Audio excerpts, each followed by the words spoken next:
Just 18 months ago, she stood in the center of a gleaming laboratory surrounded by colleagues who hung on her every word, her expertise in cryptographic systems making her one of the most sought-after consultants.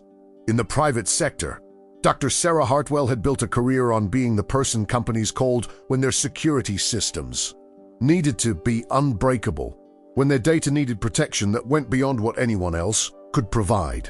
She had been featured in trade magazines, invited to speak at conferences in Singapore and Berlin, and her annual salary had 6 figures that started with a number higher than most people dreamed of. But if you had looked closely at her during those presentations, if you had seen her late at night in her apartment staring at classified documents she had been asked to review, you would have noticed something troubling in her expression. You would have seen the weight of knowledge that should never have been hers to carry, the burden of understanding just how vulnerable certain systems really were, and the growing certainty that the people paying her salary cared more about profit margins than national security. The photographs from that time show someone smiling at industry events, shaking hands with executives, accepting awards for innovation. But those who worked closest to her saw the sleepless nights, the increasing reluctance to sign off on systems she knew had fatal flaws, and the mounting tension between her professional obligations and her moral compass. The breaking point came on a Tuesday afternoon in November when Sarah sat in a boardroom on the 43rd floor of a glass tower in downtown Seattle, surrounded by men in expensive suits who were explaining why her concerns about their new encryption protocol were overblown and commercially inconvenient. She had spent 3 weeks analyzing the system they planned to sell to the Department of Defense. 3 weeks of finding vulnerabilities that kept her awake at night. 3 weeks of documenting exactly how a sophisticated adversary could exploit the weaknesses she had identified. The protocol was designed to secure communications for forward operating bases, for drones conducting reconnaissance, for tactical units coordinating in hostile territory. If it failed, if someone exploited the flaws she had found, soldiers would die. She had put it exactly that plainly in her report, had used those exact words, had made the stakes absolutely clear. But the men in the boardroom were not interested in worst-case scenarios. They were interested in a $50 million contract that would close before the end of the fiscal quarter, in stock prices that would jump when the deal was announced, in bonuses that depended on this sale going through without complications. The vice president of business development, a man named Marcus Vance, who wore cufflinks that probably cost more than most people's monthly rent, leaned back in his leather chair and smiled at her with the kind of condescension that made her jaw tighten. "Sarah, we appreciate your thoroughness. We really do. But you have to understand that perfect security doesn't exist. Every system has vulnerabilities. The question is whether those vulnerabilities are acceptable within the context of cost and timeline." His voice carried the smooth confidence of someone who had never faced actual consequences for being wrong, who had never watched people die because of decisions made in comfortable boardrooms far from any real danger. She had tried to explain that these were not acceptable trade-offs, that the vulnerabilities she had identified were not theoretical edge cases, but fundamental design flaws that would be obvious to any competent adversary. She had tried to make them understand that they were not just risking a contract, but potentially compromising national security in ways that could not be undone once the system was deployed. But Marcus had cut her off with a raised hand, his smile never wavering. "Here's what's going to happen. Sarah, you're going to revise your report. You're going to focus on the system's strengths rather than dwelling on hypothetical weaknesses. You're going to help us close this deal, and then you're going to share in the success. We're talking about a bonus that would be more than your base salary. We're talking about stock options. We're talking about your name on the patent applications." He had leaned forward then, his voice dropping to something that was meant to sound friendly, but carried an unmistakable edge. "Or you can dig in your heels, refuse to be a team player, and find yourself looking for work in a very small industry where everyone knows everyone. Your choice." Sarah had sat there in that boardroom, feeling the weight of every person's eyes on her. understanding with perfect clarity that this was the moment that would define everything that came after. She thought about her apartment with its view of Elliott Bay, about the Tesla in the packing garage, about the vacation to Bali she had been planning. She thought about her reputation in an industry where being labeled as difficult or uncooperative could end a career.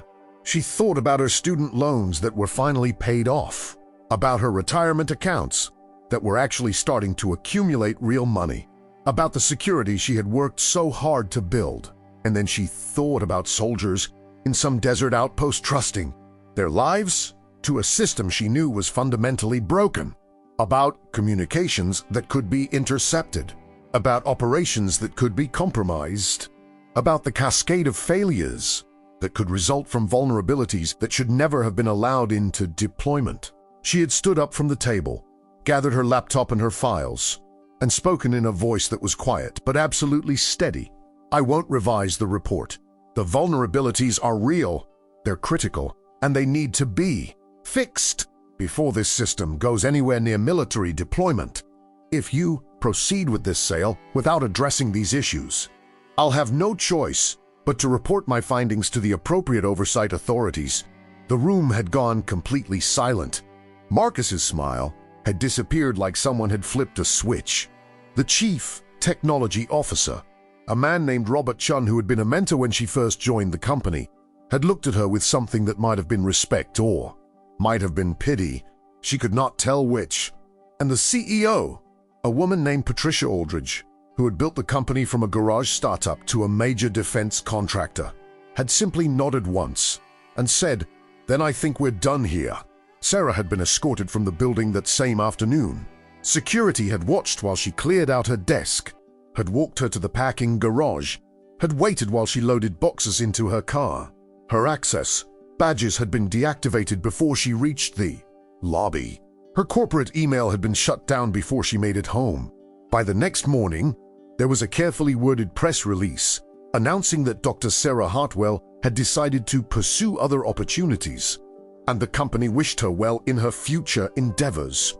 By that afternoon, her professional network was full of messages from former colleagues, expressing surprise and carefully avoiding any direct questions about what had happened. By the end of the week, she understood that Marcus had been absolutely right about one thing. It was a small industry, and everyone did know everyone. And the story that was circulating was not about her refusing to compromise security, but about her being difficult to work with, inflexible, unable to see the bigger picture. The job offers that she had expected, that she had assumed would come based on her reputation and track record, never materialized. The headhunters who had once called her monthly stopped returning her emails. The conferences that had invited her to speak suddenly had full schedules.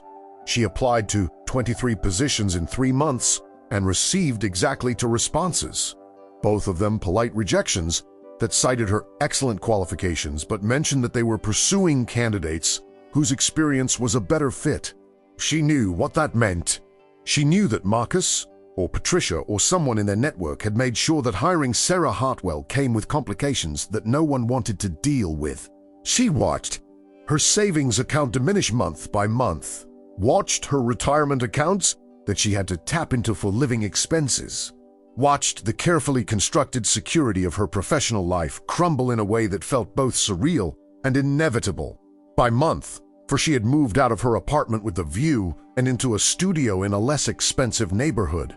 By month 6, she had sold the Tesla and was driving a 15-year-old Honda Civic. By month 8, she was working part-time at a community college teaching basic computer literacy to adult learners, making in a month what she used to make in a day. The work was honest, and the students were grateful. But every time she walked into that classroom, she felt the weight of how far she had fallen, how much she had given up for a principle that no one seemed to care about anymore. Her former colleagues had stopped reaching out entirely. Her professional reputation, built over 15 years of excellence, had been effectively destroyed. And the worst part, the part that kept her awake at night, was knowing that the system she had refused to sign off on had gone into production anyway.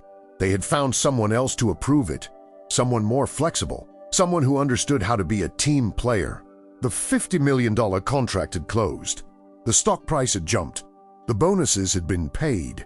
And somewhere, soldiers were using a system that Sarah knew was compromised in ways that could get them killed.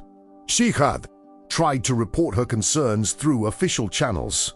She had contacted the Defense Department's Inspector General, had filed detailed reports about the security vulnerabilities, had provided documentation of everything she had found. She had received acknowledgement letters that thanked her for her vigilance and assured her that her concerns would be reviewed through appropriate processes.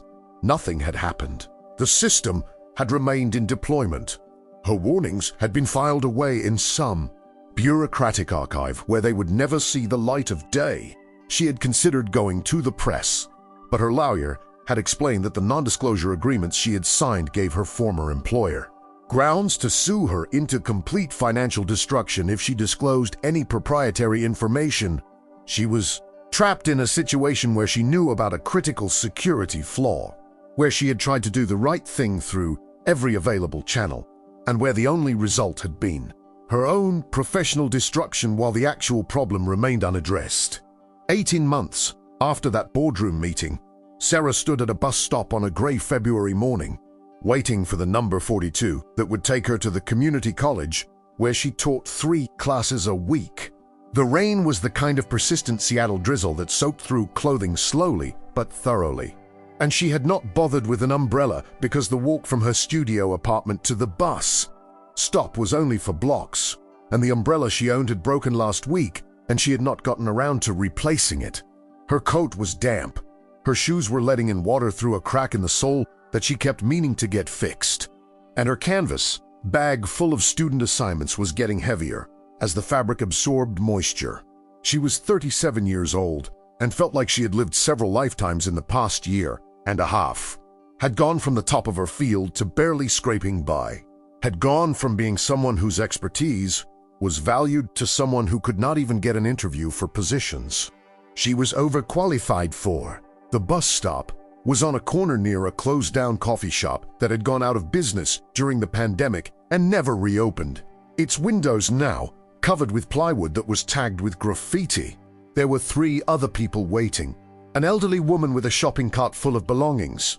A young man in a fast food uniform who was scrolling through his phone, and a middle-aged man in a suit who kept checking his watch with increasing irritation.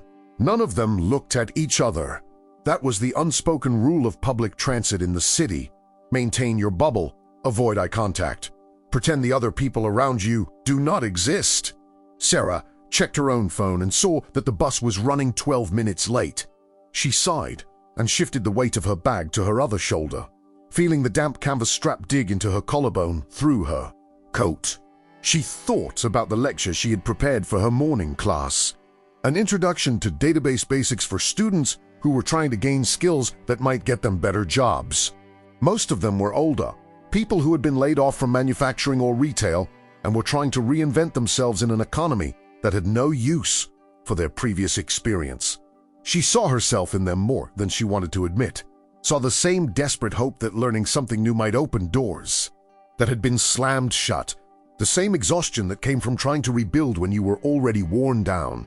She was good at teaching, patient and clear, able to break down complex concepts into understandable pieces. Her students appreciated her, left positive comments on their evaluations, told her that she made them feel like they could actually learn this stuff.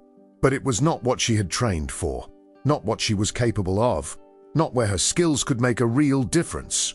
It was honest work, and she did it well, but every class was a reminder of how much had been taken from her. The cold was seeping through her coat now, making her shoulders tense up, making her shift her weight from foot to keep her circulation going. The sky was that uniform gray that promised the rain would continue all day, that offered no hope of sun or warmth or any break in the relentless, damp chill. She pulled her phone out again, more for something to do than because she expected the bus tracking to have changed. And that was when she felt it. A vibration in the ground that was too rhythmic to be traffic, too powerful to be anything normal. The elderly woman felt it too, looking up from her shopping cart with confusion in her eyes. The young man in the fast food uniform pulled out his earbuds, his head tilting like he was trying to identify a sound he could not quite place. The man in the suit stopped checking his watch and looked around with the first sign of actual engagement Sarah had seen from him. The vibration grew stronger, became a feeling in her chest as much as something she felt through her feet. It was like standing near a train track when a freight train was approaching, that sense of massive kinetic energy getting closer, except there were no tracks nearby. The sound came next, a deep rhythmic thumping that seemed to be coming from everywhere and nowhere, that made the windows of the abandoned coffee shop rattle in their frames. The elderly woman grabbed her shopping cart and started to back away from the curb. The young man's eyes went wide. The businessman took several steps back toward the building behind them, and Sarah just stood there, her analytical mind trying to process what she was experiencing, trying to identify the source of a sound and sensation that her brain kept insisting should not exist in this context. Then someone on the street shouted, a wordless exclamation of shock or fear, and Sarah looked up, coming in low, over the buildings, so low that she could see individual rivets in their armor plating, were 3 military helicopters in a formation that was tight and purposeful and absolutely unmistakable in its intent. They were not the traffic helicopters that occasionally flew over the city, not news crews covering some event, not even police, helicopters responding to an emergency. These were Black Hawks, the kind of aircraft that belonged on military bases or in war zones, and they were flying in a pattern that spoke of tactical precision and serious purpose. The sound was overwhelming now, a physical force that made conversation impossible, that made the elderly woman clap her hands over her ears, that sent the businessman running for the shelter of a doorway. The helicopters passed directly overhead, so close that Sarah could feel the rotor wash pushing down on her, could feel her damp hair whipping around her face, could see the door gunners in their harnesses scanning the street below. Then they banked hard to the left, a maneuver that looked impossible for something that size, and descended toward what Sarah realized was the community college packing lot 3 blocks away. She could see them settling into landing positions, could see dust and debris kicked up by their rotors, could see figures in tactical gear jumping out before the skids had fully touched ground. The entire bus stop had emptied except for her. The elderly woman had disappeared around a corner with her cart. The young man was pressed against the boarded-up coffee shop window, his phone out, recording everything. The businessman was nowhere to be seen, and Sarah stood there on the sidewalk, her bag of student assignments hanging from her shoulder, her coat soaked through with rain, trying to understand what was happening. The sound of the helicopters faded slightly as their rotors spun down, but it was immediately replaced by something else. Sirens. Multiple sirens coming from different directions, converging on the area. She turned and saw a convoy of military vehicles coming down the street. Humvees with mounted weapons. Armored trucks that looked like they could drive through a building. SUVs with tinted windows and government plates. They were not slowing down for traffic lights. They were not yielding to civilian vehicles. They were moving with the kind of authority that made everything else on the road pull over and get out of the way. The convoy turned toward the college, following the same route the helicopters had taken, and Sarah felt something in her chest that was not quite fear but was definitely not calm. This was not a drill. This was not some training exercise that had wandered off course.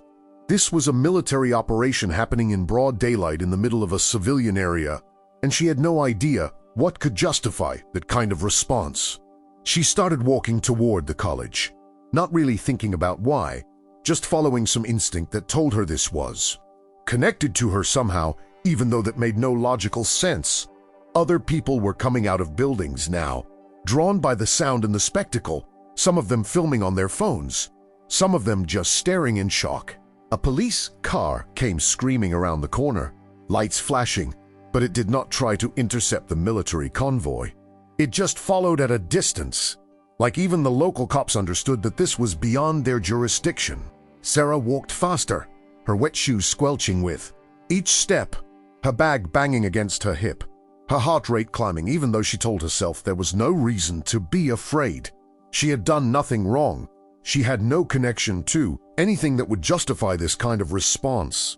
She was just a former defense contractor who had lost her job for trying to do the right thing, who was now barely surviving as a community college instructor, who had no reason to be on anyone's radar. Except that was not quite true, was it? She had filed those reports with the Inspector General. She had documented vulnerabilities in a system that was currently in active military deployment. She had created a paper trail that someone, somewhere, might have finally read. But even if they had, even if someone had taken her warning seriously after 18 months of silence, why would that require helicopters and tactical teams and a convoy of military vehicles? Why would that require this level of response in a civilian area? It did not make sense. None of it made sense. And yet she kept walking toward the college, kept following the direction the helicopters had gone, kept moving like someone in a dream who knows they should wake up but cannot figure out how. The college parking lot was chaos. The three Blackhawks sat in a rough triangle, their rotors still spinning slowly, their side doors open and disgorging soldiers in full tactical gear. The military convoy had formed a perimeter, Humvees blocking the entrances, soldiers taking up positions with weapons that Sarah recognized as M4 carbines with advanced optics. There were easily 40 or 50 military personnel visible, maybe more, that she could not see, and they were moving with the kind of coordinated efficiency that spoke of extensive training and serious purpose. Students and faculty were being herded back into the building by campus security, who looked completely overwhelmed by what was happening.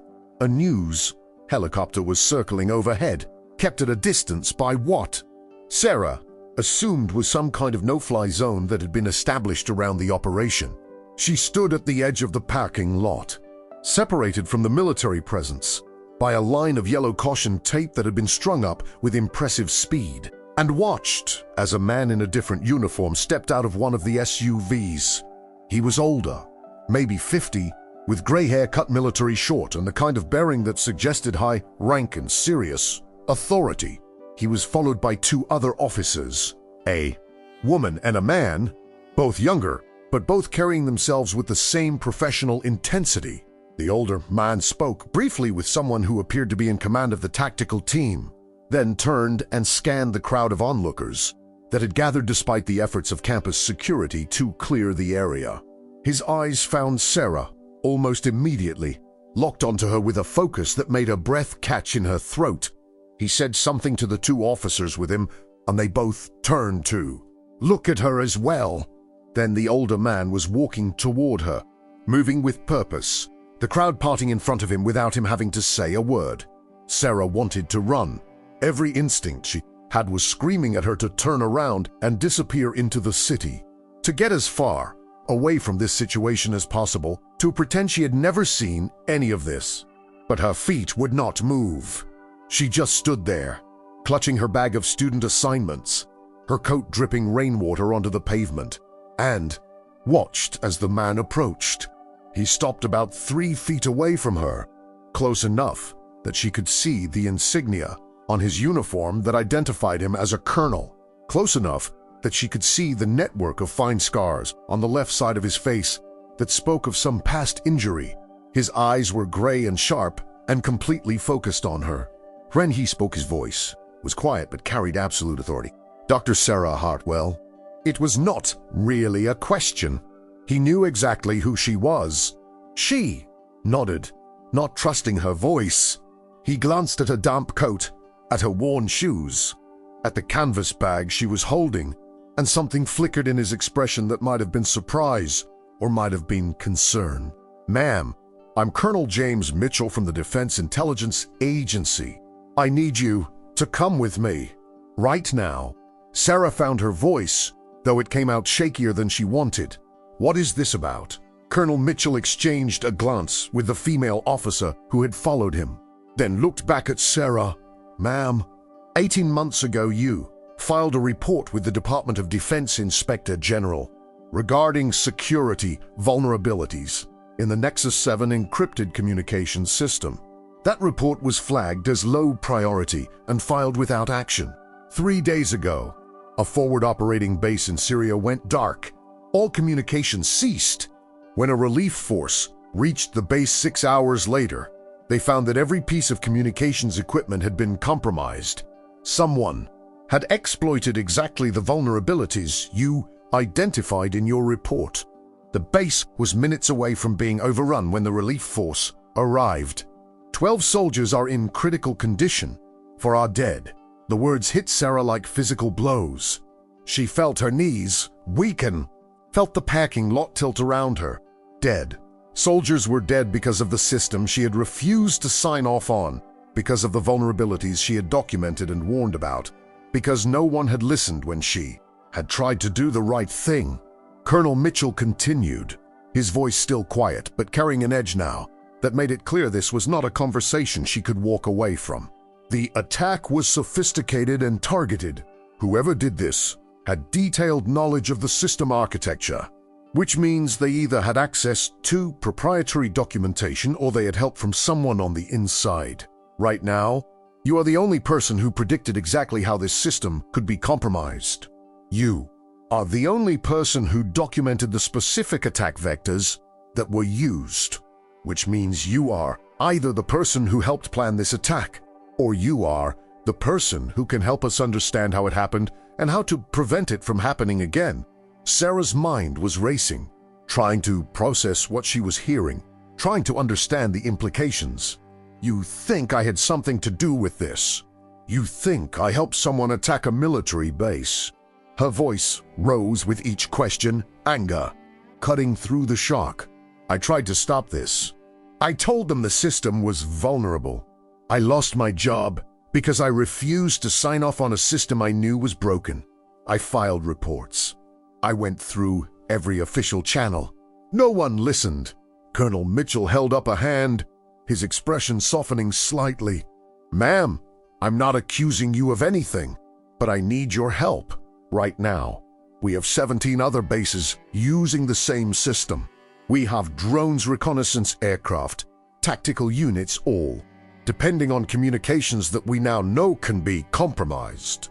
We have a dead system that we cannot replace overnight and an active threat that knows exactly how to exploit it. You are the only person who understands both the vulnerabilities and how they could be fixed. I need you to come with me to Fort Lewis. I need you to brief our technical team. I need you to help us patch these holes before someone else dies. She stared at him, at the tactical teams behind him, at the helicopters, waiting with their rotors still spinning. And if I refuse, Colonel Mitchell's expression hardened, then I will have you detained as a material witness to a national security incident. And you will spend the next several weeks in a secure facility answering questions about your involvement. Or you can come voluntarily, help us solve this problem, and maybe prevent more soldiers from dying because of a system that should never have been deployed in the first place. It was not really a choice. Sarah understood that, but there was something in the way he phrased it, something that acknowledged she had been right all along, that validated the price she had paid for trying to do the right thing, that made her nod slowly. I'll help, but I want it on record that I warned about this 18 months ago. I want it documented that I tried to stop this through proper channels and was ignored. Colonel Mitchell nodded once. It will be. I've read your file, Dr. Hartwell. I've read every report. You filed. I know what you sacrificed to try to prevent exactly this situation. And I promise you, when this is over, people will know that you were right. He gestured toward one of the waiting helicopters. We need to leave now. There's no time to go back to your apartment. Anything you need, we'll provide at Fort Lewis. Sarah looked down at her bag of student assignments, at papers that would never be graded now, at a life that had just been interrupted in the most dramatic way possible. She thought about her studio apartment, about her classes that would have to be covered by someone else, about the routine she had built from the wreckage of her old life. Then she thought about for dead soldiers, about 12 more fighting for their lives, about 17 bases full of people depending on a system she knew was broken. She dropped the bag on the ground, and followed Colonel Mitchell toward the helicopter. The female officer fell into step beside her, introducing herself as Captain Lisa Rodriguez and explaining that she would be Sarah's liaison during the operation. The rotor wash intensified as they approached, making conversation impossible, forcing Sarah to duck her head and squint against the debris being kicked up. A crew chief reached down to help her into the helicopter, his grip strong and steady, his face professionally neutral. She strapped into a seat that was nothing like the comfortable leather of her old corporate life. All function and no comfort, designed to keep you secure during maneuvers that would make a civilian aircraft impossible. Captain Rodriguez sat across from her, already pulling out a tablet and preparing to brief her during the flight. Colonel Mitchell was in the cockpit, speaking into a headset, coordinating something with people Sarah could not see. The helicopter lifted off before she was fully ready, the ground dropping away with stomach-lurching speed, the college parking lot becoming a chaos of tiny figures and vehicles below. She could see news, helicopters circling at a distance, could see traffic backing up on the surrounding streets, could see the entire neighborhood watching this spectacle unfold. Then they were banking hard, accelerating, and the city was falling away behind them as they headed south toward Fort Lewis. Captain Rodriguez leaned forward, raising her voice to be heard over the engine noise even though they both had headsets. "Dr. Hartwell, I need to brief you on what we know so far. Their town, the Syria base, happened at 0300 local time. The communications blackout was total and instantaneous, which is consistent with the kind of system-wide compromise you described in your reports. By the time the relief force arrived, the attackers had withdrawn, but they left behind evidence of extensive signals intelligence collection. They were not just disrupting communications, they were harvesting data." Sarah's mind immediately went to the implications. If someone had that level of access to the system, if they could not only disrupt communications but actively intercept and collect data, then they potentially had information about troop movements, operational plans, intelligence sources, everything that had been transmitted through that system since it went into deployment. "How long has the Nexus 7 been in active use?" she asked, her voice tight. Captain Rodriguez checked her tablet. 14 months. Full deployment across forward operating bases, drone operations, tactical communications. We're talking about thousands of transmissions, maybe tens of thousands, all potentially compromised. Sarah closed her eyes, feeling the full weight of what that meant. 14 months of operations, of missions, of intelligence, all of it potentially in the hands of whoever had exploited the vulnerabilities she had identified. "Do we know who was behind the attack?" Captain Rodriguez shook her head. "Not yet. The attack signature is consistent with several known threat actors, but nothing definitive. What we do know is that they had detailed knowledge of the system architecture. They knew exactly which protocols to target, exactly how to exploit the weaknesses in the encryption handshake, exactly how to maintain persistence once they gained access. That level of knowledge suggests either extensive reconnaissance or inside information."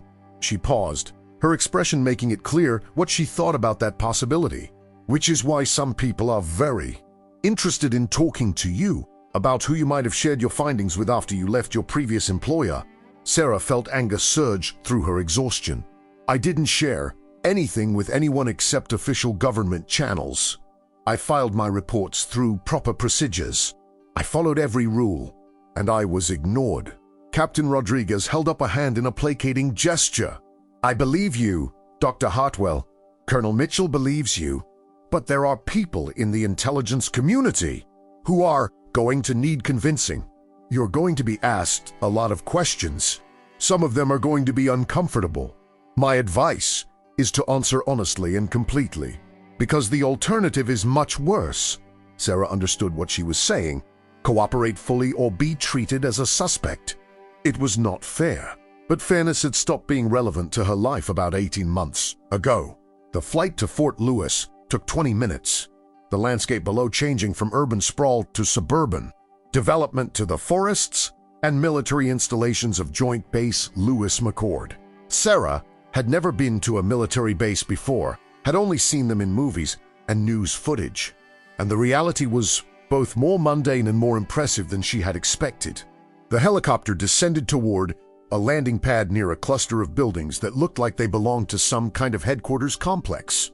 There were more military vehicles, muddy soldiers, more of the coordinated activity that spoke of an organization responding to a serious crisis. As soon as the skids touched down, Colonel Mitchell was out and moving, clearly expected somewhere urgently. Captain Rodriguez helped Sarah down from the helicopter, guided her across the tarmac toward a building that had multiple layers of security and the kind of serious-looking guards that made it clear casual access was not an option.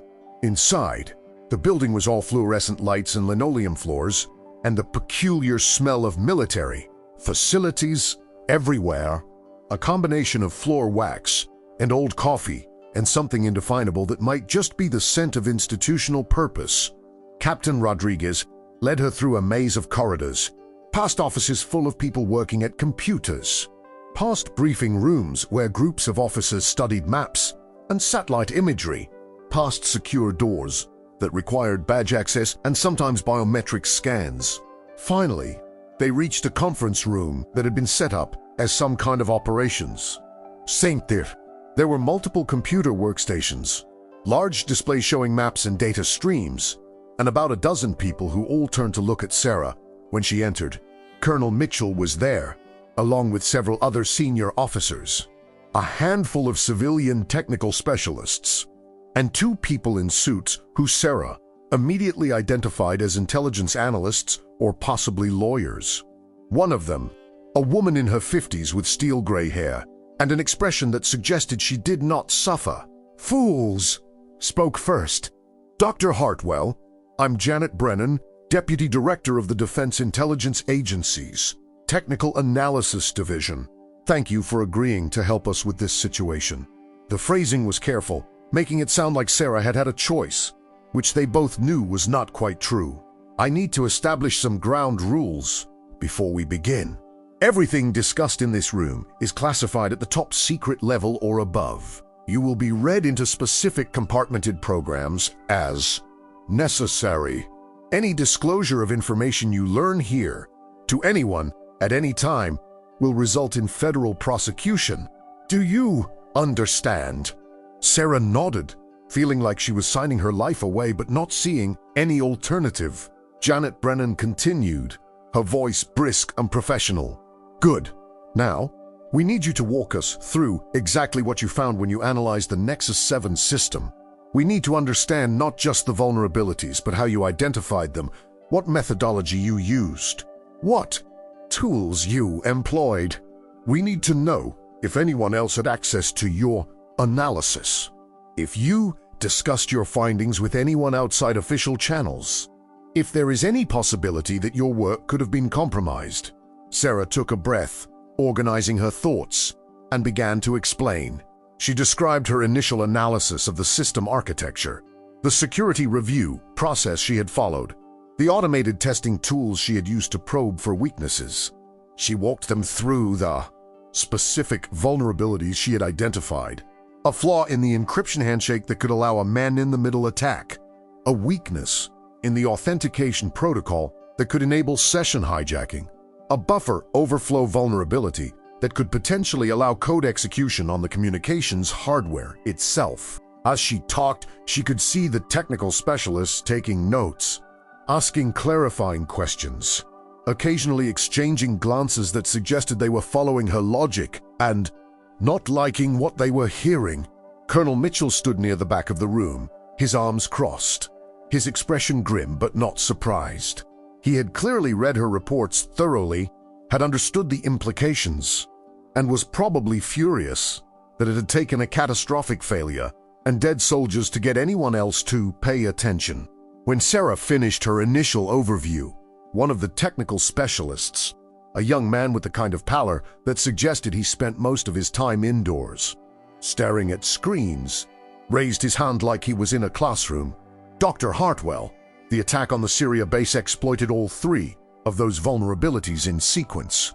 First, the man in the middle to intercept the authentication handshake, then session hijacking to maintain access, then code execution to install persistent backdoors in the communications hardware. That's not a coincidence. That's someone following a specific playbook. Your playbook. The implication hung in the air, ugly and unmistakable. Janet Brennan's expression hardened. Dr. Hartwell, I need you to account for your movements over the past 6 months. I need to know everyone you've been in contact with, everyone who might have had access to your analysis, everyone who could have obtained information about these vulnerabilities. Sarah felt her face flush with anger and humiliation.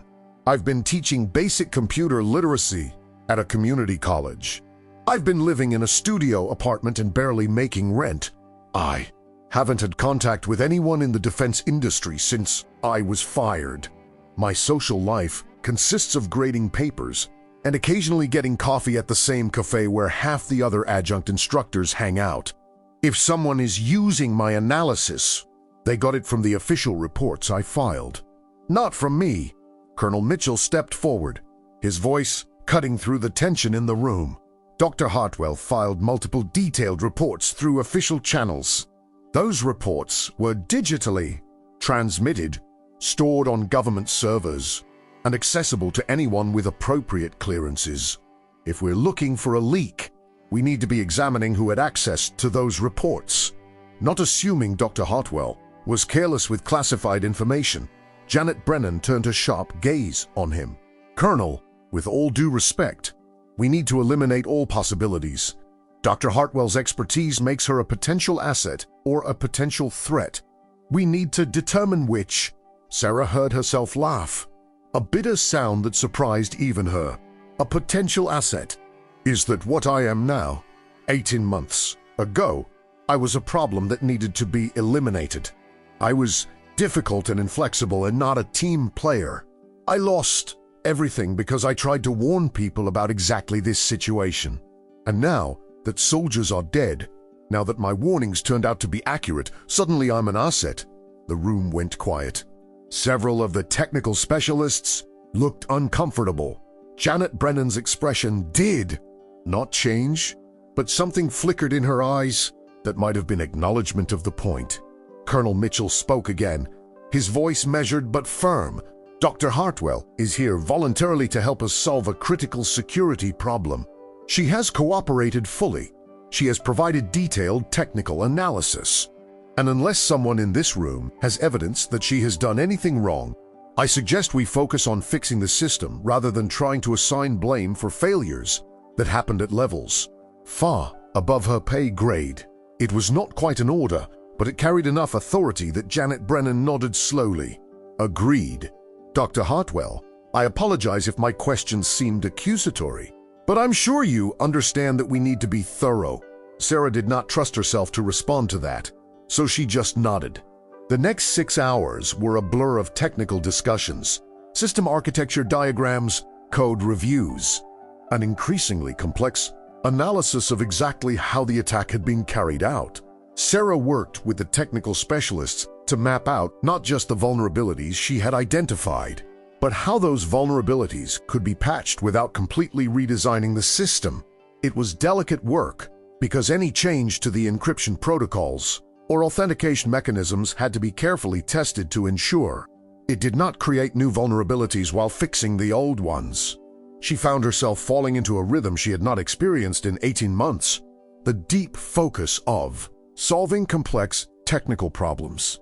The satisfaction of understanding systems at a level that few people could match. These were her people, the specialists and engineers who cared about making things work correctly rather than making them work profitably. They listened to her ideas, challenged her assumptions in productive ways, built on her suggestions with insights of their own. By hour 4, they had developed a provisional patch that would address the most critical vulnerabilities.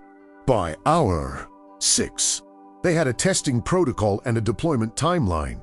The patch could be pushed to all affected systems within 72 hours, assuming it passed security review and field testing.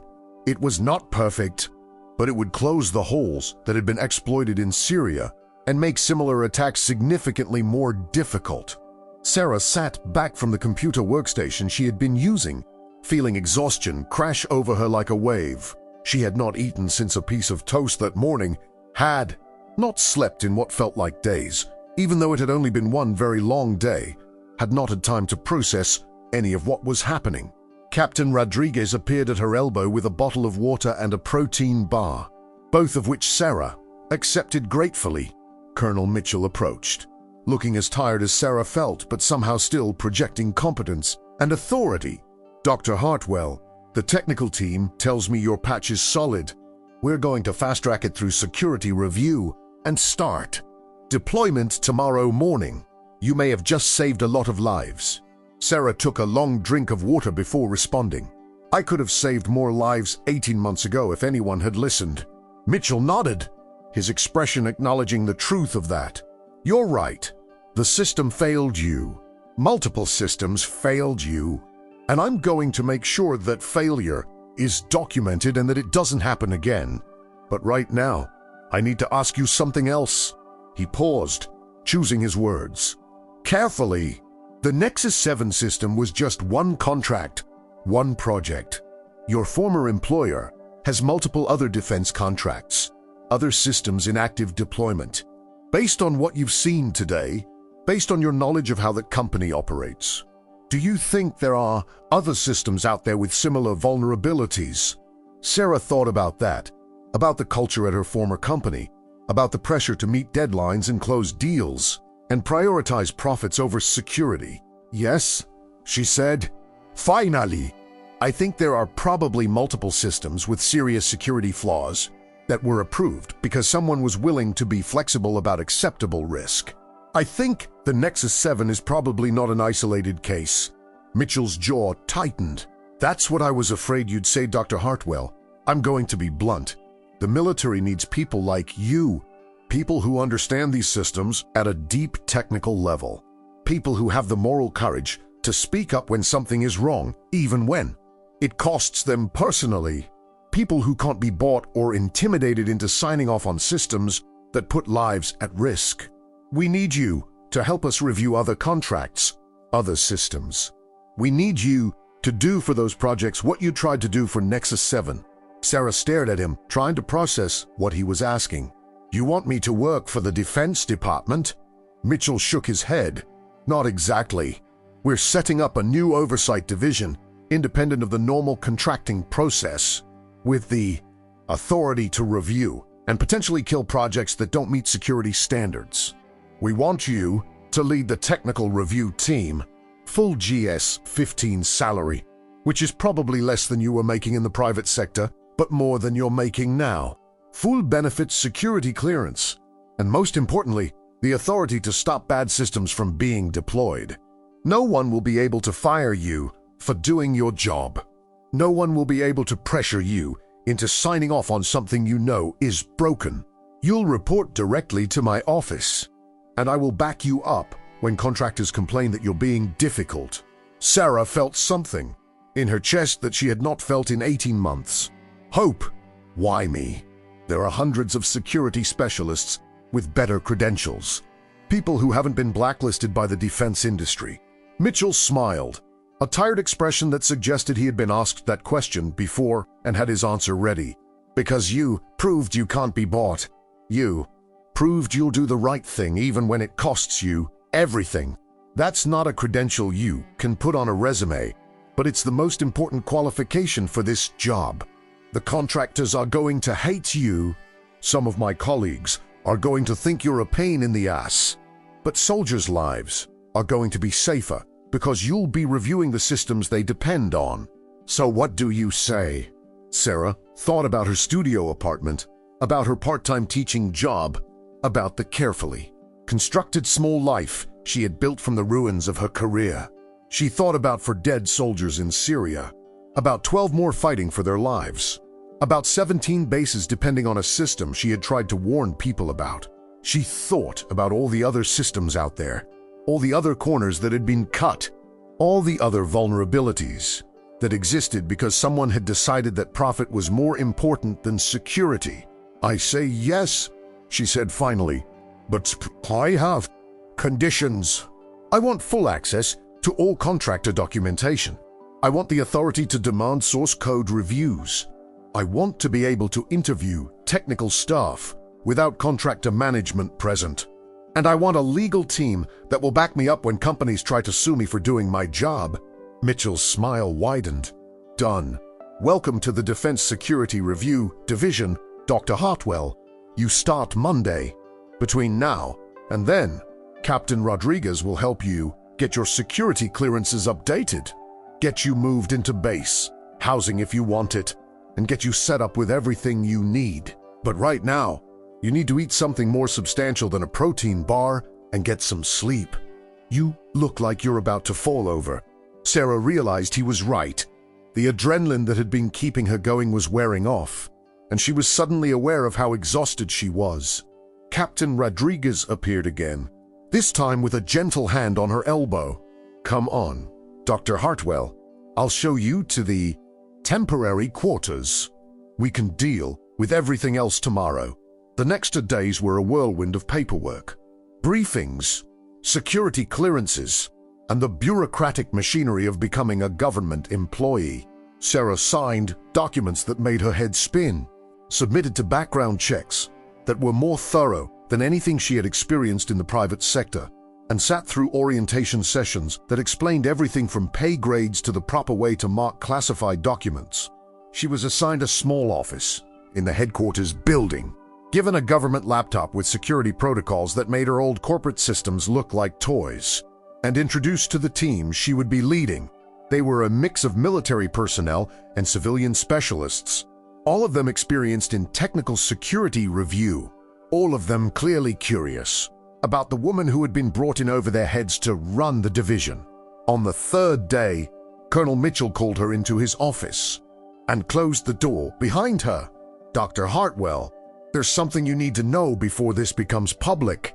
We've completed our investigation into how the attackers in Syria obtained detailed knowledge of the Nexus 7 vulnerabilities." He paused, his expression grim. "They didn't hack into government servers. They didn't steal your reports. They obtained the information from someone at your former employer who was selling proprietary documentation to foreign intelligence services. We arrested him yesterday. His name is Robert Chun." Sarah felt like she had been punched in the stomach.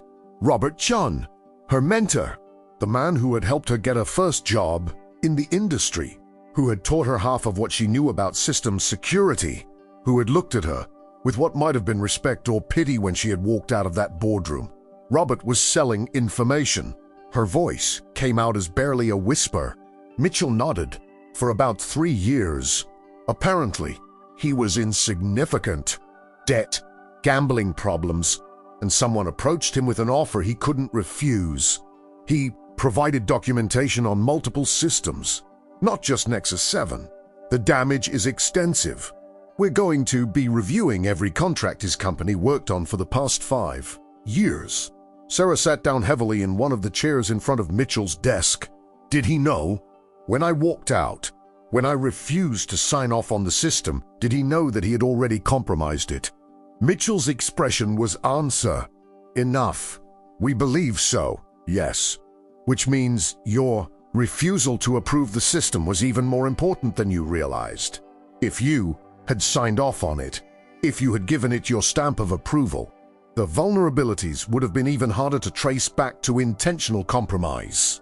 Your insistence that the problems were fundamental design flaws, rather than minor issues, actually helped us identify the breach. Sarah felt tears burning in her eyes, a combination of anger and grief and vindication that she did not know how to process. All of it. I lost everything, and all of it was because someone I trusted was selling us out.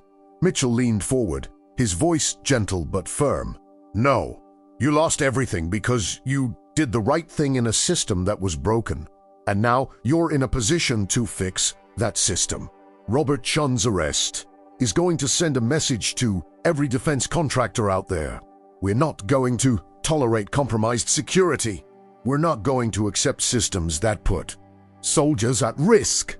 And we have someone leading our review division who can't be bought, can't be intimidated, and won't sign off on anything that doesn't meet the highest standards. That's your legacy, Dr. Hartwell. That's what you bought with everything you sacrificed. 3 weeks later, Sarah stood in a briefing room at the Pentagon, facing a room full of senior military officers, defense officials, and congressional staffers. Colonel Mitchell had asked her to present the findings of the first round of security reviews her division had conducted. She had reviewed 12 active defense contracts in 3 weeks, and the results were damning. 5 of the 12 had critical security vulnerabilities. 3 had evidence of compromised supply chains. 2 had documentation that suggested contractor staff had known about problems and covered them up. She walked the room through each finding, showed them the technical analysis, explained the risks in terms that non-technical people could understand. She watched their expressions change from skepticism to concern to outrage as they realized the scope of the problem. When she finished, there was a long silence. Then a 3-star general in the front row leaned back in his chair and spoke, his voice carrying the weight of someone who had sent soldiers into combat and knew what it meant when systems failed. Dr. Hartwell, what you're telling us is that we have multiple active systems in deployment that could get our people killed. Sarah met his eyes directly. Yes, sir. That's exactly what I'm telling you. And I'm also telling you that we can fix it, but it's going to require canceling contracts, redesigning systems, and probably facing lawsuits from contractors who don't like having their work scrutinized. It's going to be expensive and politically difficult, but the alternative is more situations like Syria. The general nodded slowly. Then I suggest we get started. Colonel Mitchell, give Dr. Hartwell whatever resources she needs. And someone get me the names of every contractor whose systems failed her review. I want to have some very direct conversations with their CEOs. As the briefing broke up, Sarah found herself surrounded by people who wanted to shake her hand, who wanted to thank her, who wanted to tell her about other systems they were worried about. Captain Rodriguez appeared at her elbow, smiling. You did good, ma'am. That was the kind of briefing that changes policy. Sarah felt exhausted but satisfied in a way she had not felt in 2 years. I just told them the truth. It's amazing how rare that seems to be in this town. 6 months later, Sarah's division had reviewed 47 defense contracts and killed 8 of them outright. 3 contractors had filed lawsuits, all of which had been dismissed when the government presented evidence of security vulnerabilities that the contractors had known about and failed to disclose. Robert Chun had been sentenced to 15 years in federal prison for espionage. Sarah's former employer had lost their security clearances and was facing bankruptcy. And Sarah herself had been promoted to head a new directorate with expanded authority and a staff of 23 technical specialists. She had moved into a small house near the base, had started running in the mornings, had reconnected with some of her old colleagues who had reached out after her story became public. She was not wealthy, but she was comfortable. She was not famous, but she was respected. And most importantly, she was doing work that mattered. On a cold November morning, almost exactly 2 years after she had walked out of that boardroom in Seattle, Sarah stood in front of a memorial at Arlington National Cemetery. The memorial listed the names of the 4 soldiers who had died in Syria, the attack that had brought her back into government service, the tragedy that had finally made people listen to warnings she had been giving for years. She stood there in the cold, her coat buttoned tight against the wind, and read their names. Sergeant Michael Torres, age 24. Corporal Jennifer Walsh, age 22. Specialist David Kim, age 26. Private First Class Marcus Johnson, age 19. They had been someone's children, someone's friends, someone's hope for the future. And they had died because a system had failed them, because profit had been prioritized over security, because warnings had been ignored until it was too late. She heard footsteps behind her and turned to find Colonel Mitchell, now promoted to Brigadier General, standing with his hands clasped behind his back. I thought I might find you here, he said quietly. "You come here a lot." Sarah nodded. "I need to remember why this matters. I need to remember what happens when we fail." Mitchell stood beside her, looking at the memorial. "They didn't die because you failed, Sarah. They died because other people failed. You tried to prevent exactly this. And because of you, no one else has died from compromised communication systems. The patch you developed has been deployed across every military communications platform. The review protocols you established have identified and fixed vulnerabilities in dozens of systems. You've probably saved hundreds of lives, maybe thousands." Sarah was quiet for a long moment. "It doesn't feel like enough. It feels like I should have done more, should have been louder, should have found a way to make people listen sooner." Mitchell turned to face her fully. "You did everything you could. You sacrificed your career, your financial security, your professional reputation. You did the right thing at enormous personal cost. And when you were finally given the authority to make a difference, you used it to change an entire system. That's not just enough, Sarah. That's extraordinary. Those four soldiers died, and that's a tragedy we can't undo. But because of how you responded to that tragedy, because of the work you've done since then, their deaths meant something. They led to changes that will protect others. That's the best legacy anyone could hope for." Sarah felt tears on her cheeks, cold in the November wind. "I just wish they were still alive. I wish someone had listened 18 months earlier. I wish the system had worked the way it was supposed to." Mitchell nodded. "So do I, but the system is working now, largely because you're part of it. Come on. We have a briefing with the Secretary of Defense in an hour. He wants to talk about expanding your directorate's authority to cover cyber systems. Apparently, there are some serious concerns about vulnerabilities in our drone control networks." Sarah wiped her eyes and took one last look at the memorial. Then she turned and followed Mitchell back toward the waiting car. The work was never done. There would always be more systems to review, more vulnerabilities to find, more contractors to hold accountable. For the first time in 2 years, she felt like she was exactly where she was supposed to be, doing exactly what she was meant to do. As they drove through the gates of Arlington, Sarah looked out the window at the rows of white headstones stretching across the hillside.